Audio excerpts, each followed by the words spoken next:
दोस्तों, मैं अगेन अंकुर अपने सभी मेंटर्स अड्डा के व्यूवर्स का वेलकम करता हूं। तो दोस्तों, पिछली बार हम लोगों ने सीखा डीडीएल स्टेटमेंट। डीडीएल स्टेटमेंट क्या होते हैं? डेटा डिस्क्रिप्शन लैंग्वेज, जहां पर आप स्ट्रक्चर बनाते हैं, आप डेटाबेस बनाते हैं, आप टेबल बनाते हैं। ओके, ये सब स्ट्रक्चरल चीज़ें हो गई जो आप डीडीएल स्टेटमेंट के थ्रू बनाते हैं। आज के सेशन पर हम कॉन्सेंट्रेट करेंगे डीएमएल स्टेटमेंट पर। डीएमएल मतलब डेटा मैनिपुलेशन लैंग्वेज। ओके, सो जब डेटा मैनिपुलेशन लैंग्वेज की बात आती है दोस्तों, तो 4 ऑपरेशन बेसिक होते हैं: select, insert, update and delete operation. Select operation क्या होता है दोस्तों? सेलेक्ट ऑपरेशन किसी टेबल से डेटा सेलेक्ट करना। अपडेट क्या होता है? किसी टेबल का डेटा अपडेट करना। डिलीट मतलब किसी टेबल से स्पेसिफिक डेटा डिलीट करना। और इंसर्ट करना मतलब उस टेबल के अंदर डेटा को डालना, डेटा की एंट्री करना। ओके, तो देखिए, पिछली बार हमने जो डेटाबेसेस बनाए थे, फॉर एग्जांपल मैंने एक आपके लिए भी नया डेटाबेस बनाया है टेस्ट करके। ओके, और इसमें हमने एक टेबल बनाई है प्रोडक्ट। यहाँ तक हम पिछली बार देख चुके थे कि हम कैसे डेटाबेस बनाते हैं, कैसे टेबल बनाते हैं। ओके, अब आप देखिए इस टेबल में कितने कॉलम है? Product ID, product name. ये दोस्तों मैंने अपने आपको सिर्फ एग्जांपल दिखाने के लिए एक ऐसा टेबल बनाया है। ओके, अब देखते हैं, मैं खोलता हूँ न्यू क्वेरी। देखिए दोस्तों, सबसे पहले और सबसे आसान हम सीखते हैं सेलेक्ट क्वेरी कैसे चलाते हैं। सेलेक्ट क्वेरी होती क्या है? जैसे कि इसके नाम से भी आपको लग रहा होगा, सेलेक्ट क्वेरी मीन्स डेटा को सेलेक्ट करना डेटाबेस से। ओके, तो किसी भी क्वेरी में दोस्तों कुछ पार्ट्स होते हैं, उनको हम समझते हैं और जब हम उनको कंबाइन करते हैं तो हमें एक क्वेरी मिल जाती है। ओके, तो सबसे पहला पार्ट होता है दोस्तों, हमें ऑपरेशन क्या करना है। हम कहेंगे हमें सेलेक्ट करना है। ओके, दूसरा जो पार्ट होता है ऑपरेशन का, वो होता है आपको क्या सेलेक्ट करना है। ओके, अभी के लिए हम देंगे स्टार। स्टार मतलब जो भी टेबल में है वो सब चीज़ें। और तीसरी चीज़ होती है दोस्तों, कहाँ से करना है। ओके, तो फ्रॉम मतलब कहाँ से आपको डेटा सेलेक्ट करना है। फ्रॉम में आएगा आपका टेबल का नेम। ओके, तो हम इसका नेम कॉपी करके यहाँ पर डाल देंगे। अब आप देखिए, इस पूरी क्वेरी में 3 पार्ट हो गए। फर्स्ट पार्ट, अगर हम इसको ऐसे सेग्रीगेट करें, ये हो गया आपका फर्स्ट पार्ट।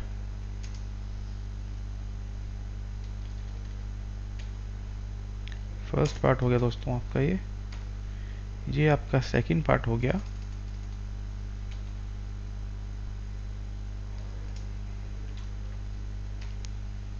और ये आपका थर्ड पार्ट हो गया। तो फिलहाल के लिए आप ये समझ के चलिए कि जो बेसिक क्वेरी है सेलेक्ट क्वेरी, इसके 3 पार्ट हुए। बहुत सारी क्वेरीज में ये बेसिक 3 पार्ट तो होते ही होते हैं। आगे चल के जब हम थोड़ी एडवांस क्वेरी सीखेंगे उसमें और भी पार्ट होते हैं, बट ये समझ लीजिए ये 3 पार्ट तो आपके हमेशा होंगे ही होंगे।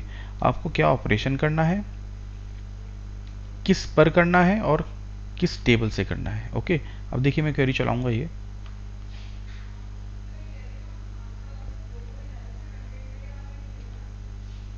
देखिए, जैसे ही मैंने क्वेरी चलाई, सेलेक्ट स्टार फ्रॉम प्रोडक्ट, इस टेबल के जितने भी रोज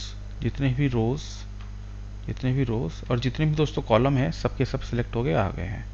ओके, देखिए, अब आप देखेंगे इस क्वेरी का मतलब क्या हुआ। मैं बोल रहा हूँ प्रोडक्ट टेबल से सारा का सारा डेटा जितना भी है वो सेलेक्ट करके लेकर आओ। तो स्टार का मतलब हुआ दोस्तों, मुझे क्या सेलेक्ट करना है।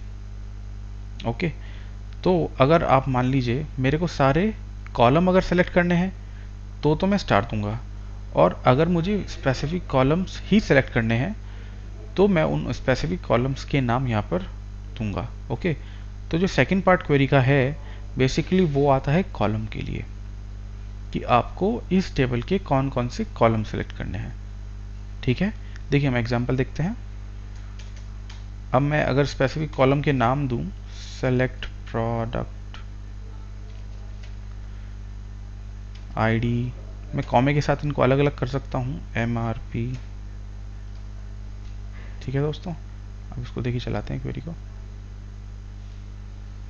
अब आप देखिए कि प्रोडक्ट टेबल के सिर्फ वही कॉलम सेलेक्ट होकर आए जिनको मैंने यहाँ पर दिया है। आप समझ रहे हैं बात? अभी मैंने रो पर कोई क्लॉज नहीं लगाया है कि सपोज कीजिए आप बोलेंगे कि मेरे को अगर सिर्फ यही 3 रो चाहिए तो मैं क्या करूँगा, उसके लिए भी हम अभी करते हैं। फिलहाल बट हम लिमिटेशन देखेंगे कि हम सिर्फ कॉलम पे कैसे कमांड कर सकते हैं। ओके, तो कॉलम पे कैसे कमांड करते हैं दोस्तों, आप स्पेसिफिक कॉलम के नाम दीजिए क्वेरी में और उनका रिजल्ट आएगा। फिलहाल के लिए हम इसको वापस सेलेक्ट स्टार कर देते हैं और एग्जीक्यूट करते हैं। तो जैसे ही मैंने स्टार किया वो सारे के सारे कॉलम आ गए मेरे पास। आप स्टार कीजिएंगे, अगर सारे कॉलम के नाम भी डाल देंगे तो भी कोई फ़र्क नहीं पड़ेगा, सारे के सारे कॉलम वैसे भी आ जाएंगे। बट हाँ, एक शॉर्टकट है कि हाँ, अगर आपको सारे ही कॉलम करने हैं तो rather than writing all the columns name, आप सिर्फ सेलेक्ट स्टार लिखेंगे और आपकी वैल्यूज़ आ जाएंगी। ओके, तो हमने क्या सीखा अभी कि एक क्वेरी के 3 बेसिक पार्ट होते हैं, जिसमें फर्स्ट होता है सेलेक्ट, जो भी आपको ऑपरेशन करना है। स्टार हमने दिया जिससे कि हमें सारे कॉलम सेलेक्ट होकर मिल जाएं।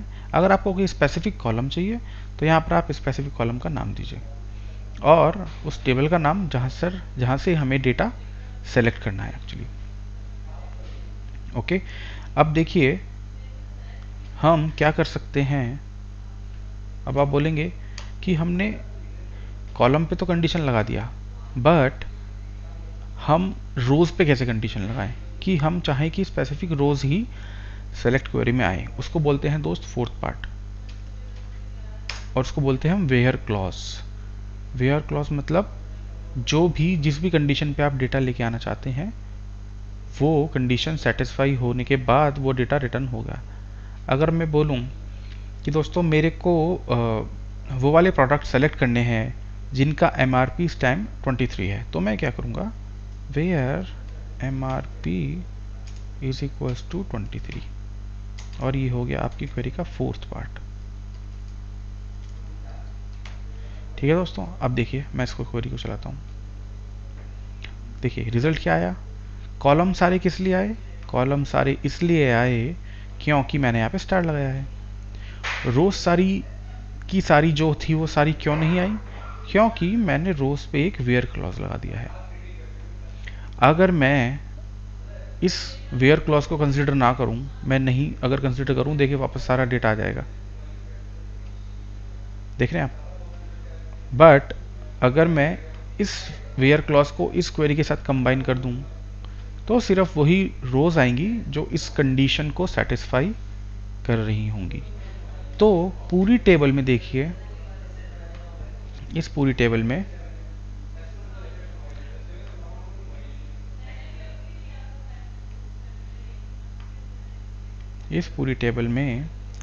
सिर्फ और सिर्फ एक ही ऐसी रो है जो इस कंडीशन को सेटिस्फाई दोस्तों कर रही है, वो ये वाली रो है। ओके, अब आप देखिए कि एक सेलेक्ट क्वेरी में 2 पार्ट हुए, एक कॉलम हुआ और एक रो को कैसे सेलेक्ट करते हैं। इसके बारे में और बात करेंगे नेक्स्ट वीडियो में।